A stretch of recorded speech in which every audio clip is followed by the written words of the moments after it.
Nazywam się Michał Berezowski. Jedzenie to moja pasja, dlatego zabieram Was w podróż do miasta od kuchni.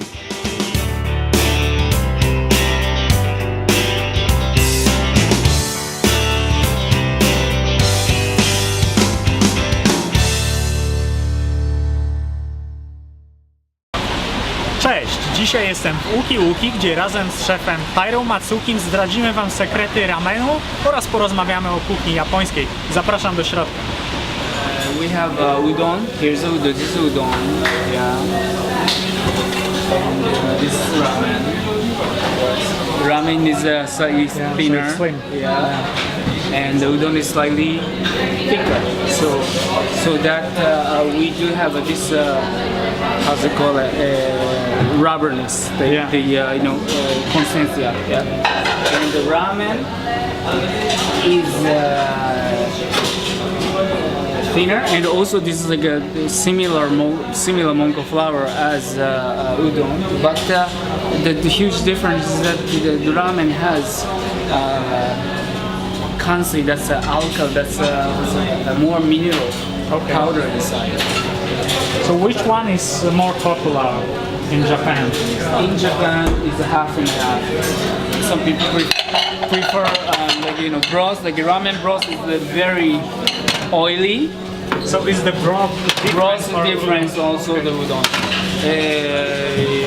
Our broth, the ramen broth is we took a soup out of chicken bones, pork bones, and different parts of the back, and also the arms, and also mixing with the few other things that it's a secret. Yeah. But basically, what we do in the ramen here, what I used to do in what normal ramen restaurants do. So I'm just doing the repetition of my work, and also the taste of the ramen that we produce, it's quite similar, to the ramen that I grew up with since our childhood. There's a lot of ramen bar in Warsaw, also in whole Poland or Europe, that people making the ramen with books and YouTubes. And that's why, then some people say the ramen is really bad. Ramen, I don't like ramen. Yeah, but please do not eat ramen that the cooks learn from YouTubes. Cooks learn from books. Yeah, to produce ramen, you need experience. Produce ramen, you need knowledge. You need know-how. It's also you have to have a special kitchen for ramen. You have a garnet, the pot, and you make a ramen. This is a joke. You have to have a whole system of kitchen. Right now I'm cooking udon, and the udon is everything coming from this machine. Okay. Yeah. And so this is where you make your udon. So this is the base. This is the base, and we press here. And the machine goes up.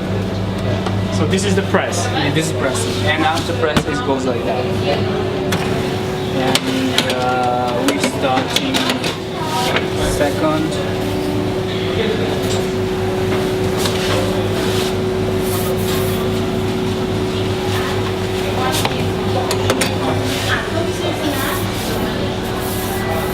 It seems very thick.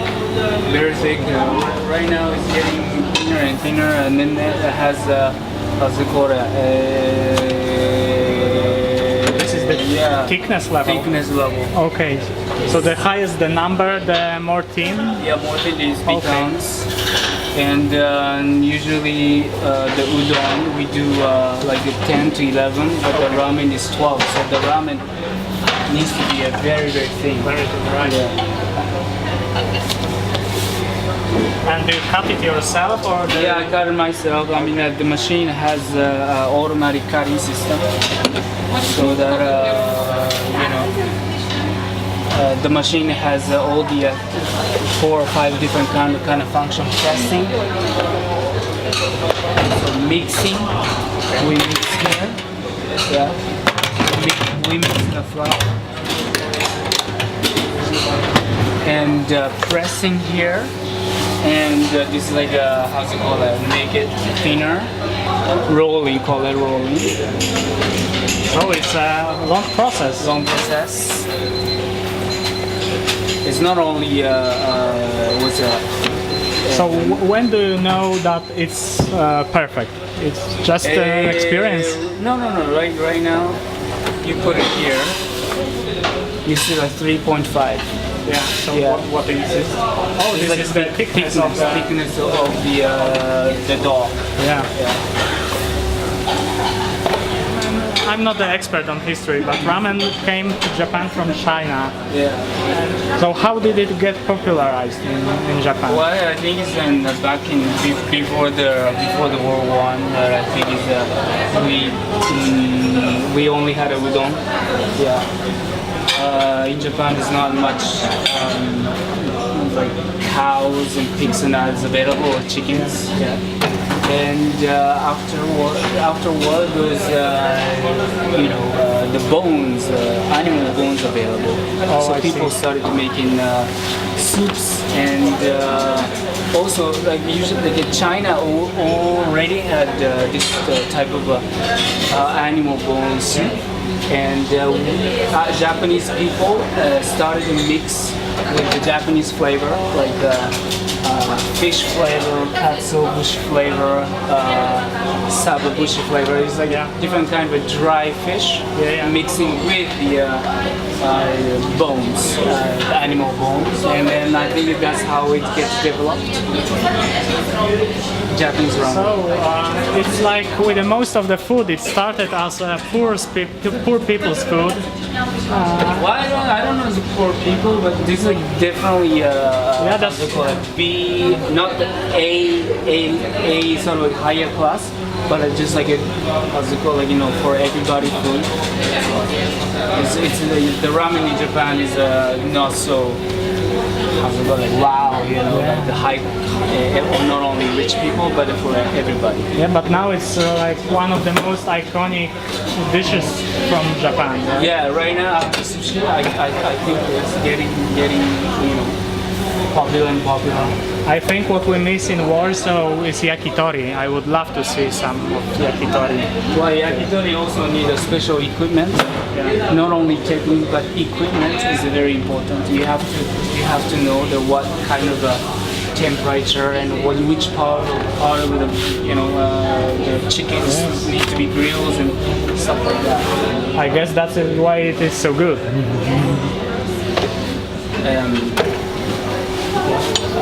European cooks, cooks. Mostly they learn they're interested in Japanese food, but people believe that they buy a book or learn from YouTube.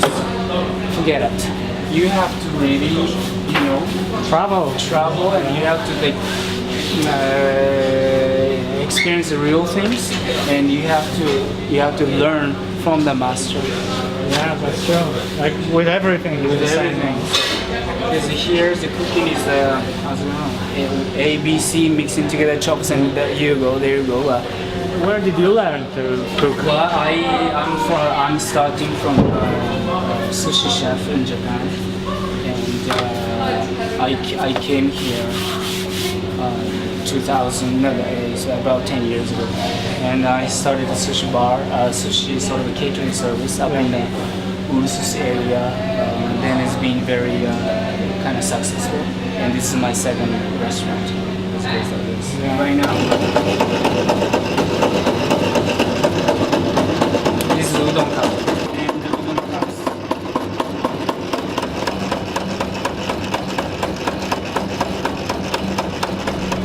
And here is the boiling thing. It will take 10 to 12 minutes. Depends on the moist temperature. So- it depends on the moisture in the air. So this is boiling in water. In water. There's a lot of salt inside the udon, so the salt needs to be sort of extracted.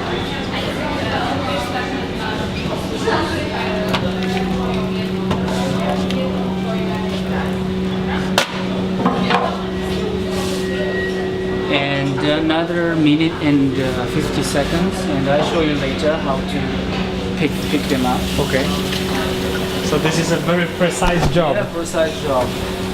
The restaurant, what we serve is everything organic. There's no something like mixing A and B and serving though. Yeah. We spend a lot of time, a lot of effort to produce like a very healthy and tasty Japanese traditional authentic restaurant, authentic ramen. Yeah, So we're not using this chemical powder or anything. I understand. So earlier you were mentioning the taste called katsuobushi. Can you explain something more? What is it? Katsuobushi is like a bonito. It's a type of tuna. Okay. Yeah. But katsuobushi, you catch a katsuobushi and you let it dry out for a long time, and when all the moisture in the muscles being totally dry, then you just scrape them into the I smoke, understand. and then you use the still this is like boiling. Yes. But what makes a significant difference is that this one needs to be into the cold water. After boiling, you put it into the so it won't overcook. They won't overcook, and also when you put it in water, the size of udon gets thinner. Yeah, I understand. And you also, don't want it to be too thin, right? No, I want it to be the same. I want to sort of how's it called? Udon to be a little bit compounded.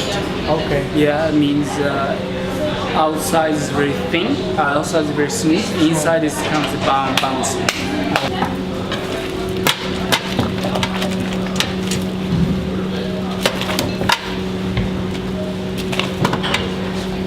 And we go.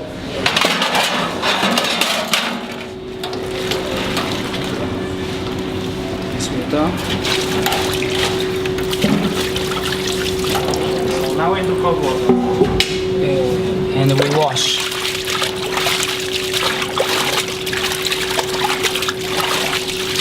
There's a slimy, how do you call it, monka? Yeah. Along with the noodles, and we have to wash it up a little bit.